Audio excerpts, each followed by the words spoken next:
Salve, salve galera de Umbanda, aqui quem fala é Marlon Martins. Sejam bem-vindos a mais um podcast Papo de Umbanda, um mergulho no sagrado. Convido vocês ao capítulo de hoje, capítulo 6, e vamos falar de Orixá de Umbanda. Bom, no capítulo anterior eu havia mencionado que eu falaria talvez ou sobre sincretismo na Umbanda, né? Ou sobre orixá de Umbanda. Mas aí analisando, pensando melhor aqui em casa, com calma, é muito difícil tentar explicar o orixá de Umbanda sem entrar no assunto sincretismo de Umbanda. Mas Marlon, você já falou de sincretismo lá atrás. Sim, falei de sincretismo em essência de uma forma geral, como ele já foi usado por outros movimentos religiosos no passado, para que pudéssemos ter uma ideia melhor de como funciona o sincretismo na Umbanda. Ou seja, uma coisa antecede a outra. Para entender nosso presente, precisamos primeiro entender o nosso passado. Não é isso, galera? Então vamos lá. Vamos falar de orixá de Umbanda. Bom, eu falei no último capítulo, aliás, no penúltimo, que o último foi uma correção. No penúltimo capítulo eu falei de orixá de nação, né? E o que ficou entendido lá, naquele nosso bate-papo? Que o orixá de nação, ele é um culto a ancestrais, antigas pessoas e antigos reis que um dia viveram na África e foram divinizados, transformados em orixás. E que também, devido a um culto, a uma mitologia africana, seja ela Yorubá, seja ela Banto, seja ela Fon. Né? Naquele caso lá do capítulo do Orixá de Nação, nós falamos do orixá quanto à mitologia Yorubá Nagô, que deu origem ao culto aos orixás. Tá ok, gente? Então, resumindo, o orixá de Candomblé, ancestralidade e mitologia africana, ok? E hoje nós vamos falar de orixá de Umbanda, que são coisas totalmente diferentes. Mas Marlon, como que é diferente se os nomes são os mesmos? Se os pontos de forças da natureza são os mesmos? Se até os arquétipos dos filhos dos orixás na Umbanda são muito parecidos ou senão o mesmo dos orixás de Candomblé? Bom, isso foi feito através do artifício chamado sincretismo. É por isso que eu falei que é muito difícil falar de orixá de Umbanda sem citar o sincretismo. Bom, gente, o que é então o orixá de Umbanda?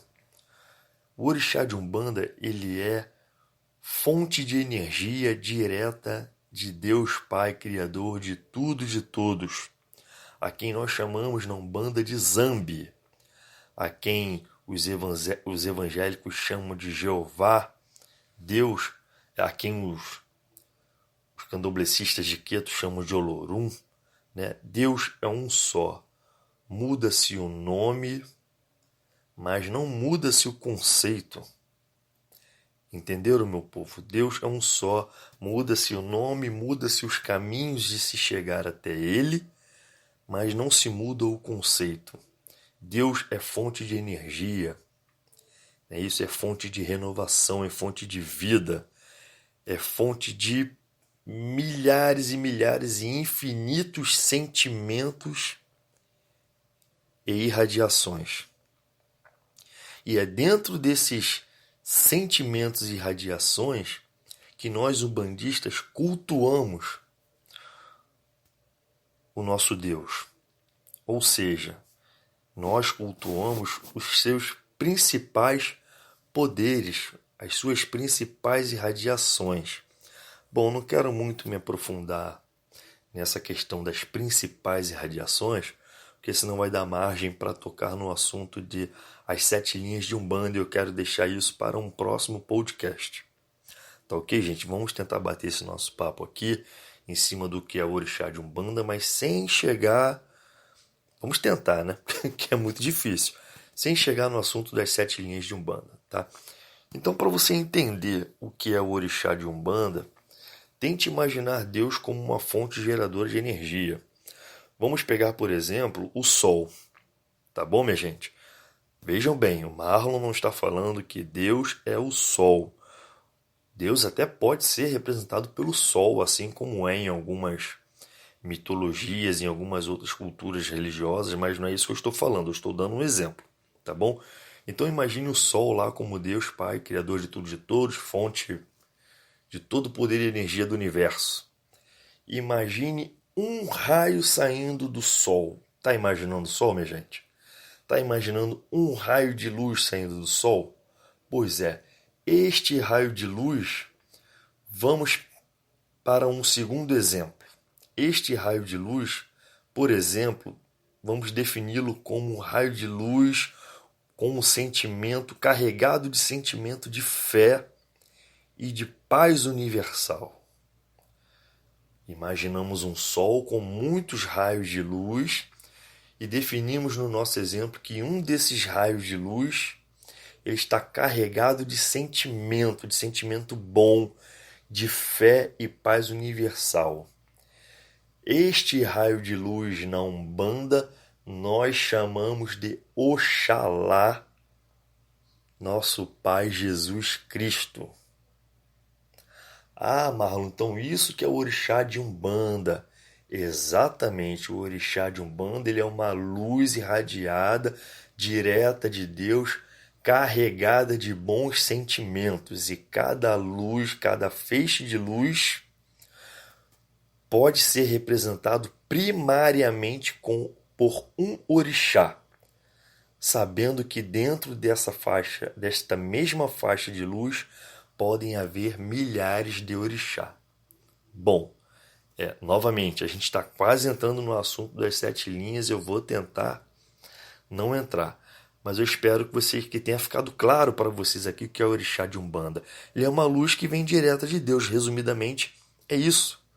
Né? Então, uma luz direta de Deus carregada de fé e paz universal, ela é chamada de Oxalá. Esse é o nosso orixá de Umbanda, gente. Não tem a ver com o orixá das nações de Candomblé. Né? Vamos pegar uma segunda luz irradiada de Deus, né?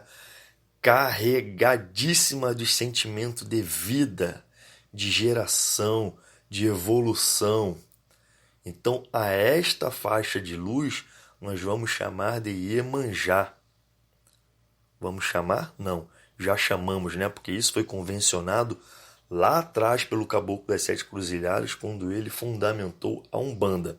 Pode não ter sido de cara, mas com o tempo é o que foi desenhado para a Umbanda. Então, nós temos dois exemplos de faixa de luz vindas diretas de Deus. Uma nós chamamos de Oxalá, a outra nós chamamos de Iemanjá. E assim vai, gente.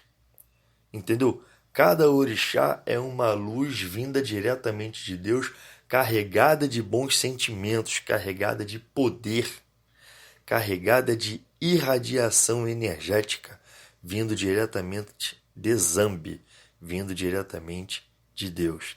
E essas luzes nós chamamos de, conforme falamos, chamamos de Oxalá, Iemanjá, Oxum, Yansan, Oxóssi, Xangô, Ogum, Obaluaê e Nanã. Esses são os orixás de Umbanda. Mas como eu falei, essas luzes podem conter milhares de orixás. Mas na Umbanda, esses são os orixás que nós cultuamos. Não podemos confundir com as linhas de trabalho. As linhas de trabalho, embora também sejam por conceito orixás, mas são entidades ancestrais. Ah, Marlon, mas a Umbanda também cultua ancestrais? Sim. A Umbanda cultua ancestrais porque ela cultua as linhas de trabalho. Quem são as linhas de trabalho ancestrais? Os caboclos, os boiadeiros, os pretos velhos e pretas velhas, os baianos. Não é isso? Os Exus e pombogeiras, e malandragem, e povo cigano, e marinheiro. Esses são ancestrais. São espíritos de irmãos que um dia passaram por uma encarnação aqui no nosso planeta físico, na nossa dimensão física, e hoje são espíritos atuantes do plano espiritual a favor da Umbanda.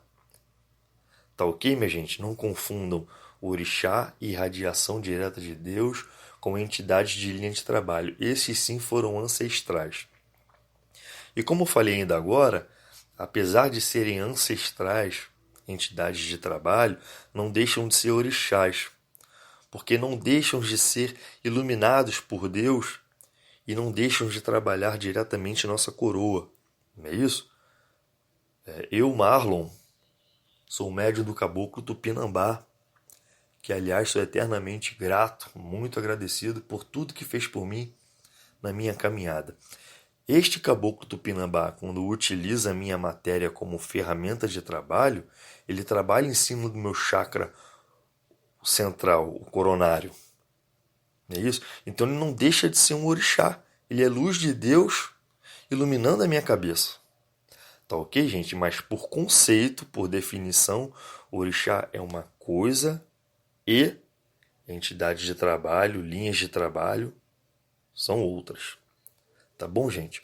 Bom, mas Marlon, como que foi feita essa situação de trazer o nome dos orixás da nação de Candomblé para os orixás de Umbanda? Pô, parada mais louca, bicho. Isso de, sabe, pegar a irradiação de Deus e nomear. É exatamente isso que o Caboclo das Sete Encruzilhadas fez, né? Com o passar dos anos. Novamente, não há indícios de que ele tenha feito isso de cara.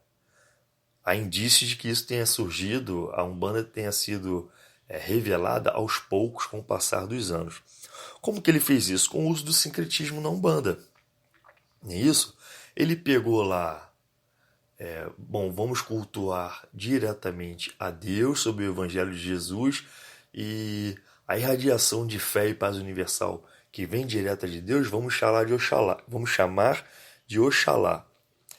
Como que ele chamou de Oxalá? Porque ele fez uma comparação com o orixá da nação, Oxalá, que é uma entidade, um orixá benevolente, não é isso?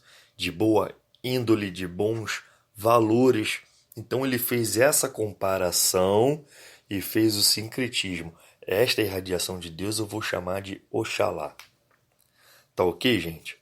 Vamos a um segundo exemplo, aquele segundo feixe de luz que nós falamos que era Iemanjá, não é isso? Carregado de sentimentos de vida, de fecundação, de evolução, de geração uterina, não é isso? Como que ele chegou a essa denominação de Iemanjá?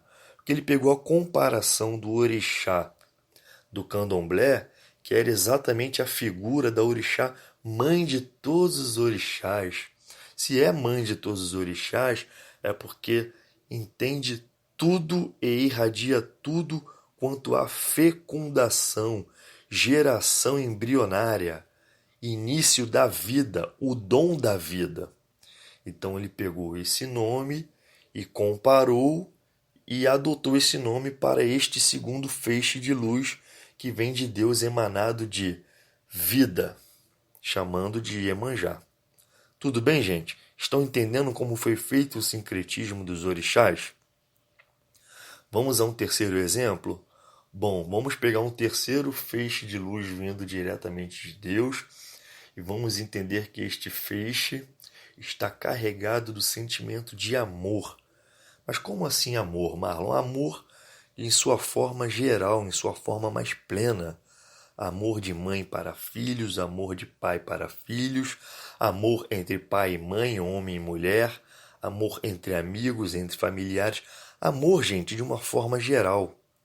E aí ele pegou um orixá do candomblé e pensou, quem é o orixá do candomblé que reflete essas qualidades? Este orixá é Oxum, a deusa do amor, a orixá do amor. Isso, a orixá sincretizada como mãe, reconhecida como mãe, vaidosa, bela, apaixonante, ou seja, amor de uma forma geral. Então ele fez essa comparação, trouxe o nome de Oxum do candomblé para esta terceira irradiação